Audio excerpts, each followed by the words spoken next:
जय श्री राम। आज हमारे बीच में आए हैं अभियान शास्त्री जी, जो बाबा विश्वनाथ की नगरी से अध्ययन किए हुए हैं।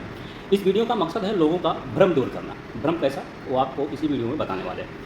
देखिए, होता क्या है कि एक उदाहरण के माध्यम से आपको बता रहे हैं। जब लोग अपने ग्रंथ को नहीं पढ़ते, अपने धर्म के जो ग्रंथ हैं, वेद, पुराण, रामायण, गीता, भागवत नहीं पढ़ते, तो उन्हें कुछ भी लोग, कोई व्यक्ति आकर कुछ भी बोल देता है, उसको मानना पड़ता है। मानना इसलिए पड़ता है, मान लीजिए कि एक आम का पेड़ है, अब कोई दूसरा व्यक्ति आकर उसको बबूल बता रहा है, तो यदि आपको पता है कि ये आम का पेड़ है तो आप तुरंत मना कर देंगे, नहीं ये आम का पेड़ है, आप बबूल कैसे बता रहे हैं। आपको नहीं पता है तो आपको मानना पड़ेगा। बबूल का बता दे या इमली का बता दे या कोई भी पेड़ बता दे, आपको मानना पड़ेगा। क्यों मानना पड़ेगा? क्योंकि आपको तो पता ही नहीं है। इसलिए अपने धर्म ग्रंथ को पढ़ना जरूरी है, ताकि अगर कोई गलत बोल रहा है तो आप तुरंत उसे टोक दें।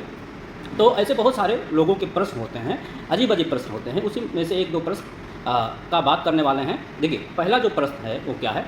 लोग कहते हैं कि यदि मैं कुछ भी काम धंधा ना करूं, कुछ भी ना करूं, तो जो मेरा पिछले जन्म का पुण्य है उससे मुझे सारी चीज़ें उपलब्ध होती रहेंगी, सारी व्यवस्थाएं मेरी हो जाएंगी, खाने पीने की या सारी चीज़ें, जो ज़रूरत की चीज़ें होती है वो मुझे मिलती रहेंगी पिछले जन्म के पुण्य से या नहीं। तो इसी को लेकर आज शास्त्री जी बताने वाले हैं। शास्त्री जी, इस पर कुछ बताइए कि इस भ्रम को, जो लोगों के मन में भ्रम है, उसको दूर करिए। बहुत ही सुंदर और बहुत ही उत्तम प्रश्न आप पूछे हैं। कृष्णाय वासुदेवाय हरये परमात्मने प्रणतः क्लेशनाशाय गोविंदाय नमो नमः। आश्रय मित्रों को हर हर महादेव, जय श्री राम। जय श्री। मनीष जी महाराज ने बहुत ही सुंदर और उत्तम प्रश्न पूछे हैं।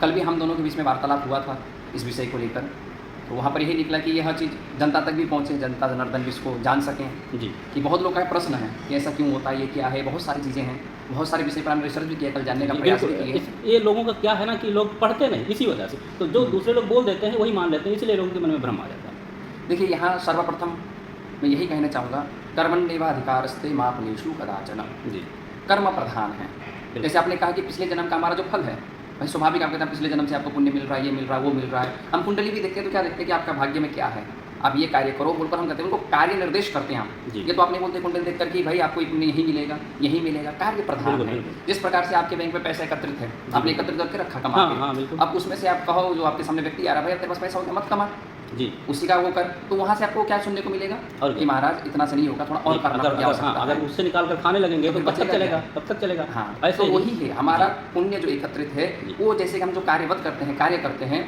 उसमें कहीं ना कहीं किसी प्रकार की चूक हो जाती है, तो वहाँ पर समाधान करता है। जिस प्रकार से मान लीजिए कि आप गंगा जी पार कर रहे हैं, तो किससे करेंगे? नौका से करेंगे। बिल्कुल। मान लीजिए उसमें किसी प्रकार का छिद्र हो गया है, अब उसको टालने का काम क्या करेगा? जो आपके पिछले जन्म का कर्म है वो टालने का कार्यवत करता है।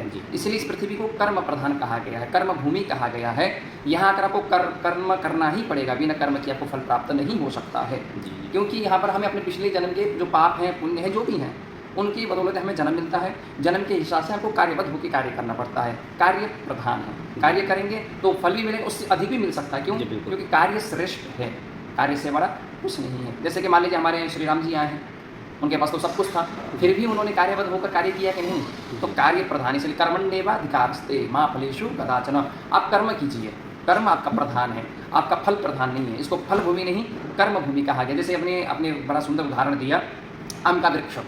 जैसे मान लीजिए आपको आम खाने की इच्छा है और आप इमली का पेड़ लगाओ और इमली से आप प्रार्थना करो कि आम दे दे, आम दे दे, आम दे सकता है? बिल्कुल नहीं ना। तो आपका कर्म प्रधान है। आपने किसका पेड़ लगाया? आम का। तो आपको उसमें से फल क्या मिलेगा? आम मिलेगा, न कि इमली।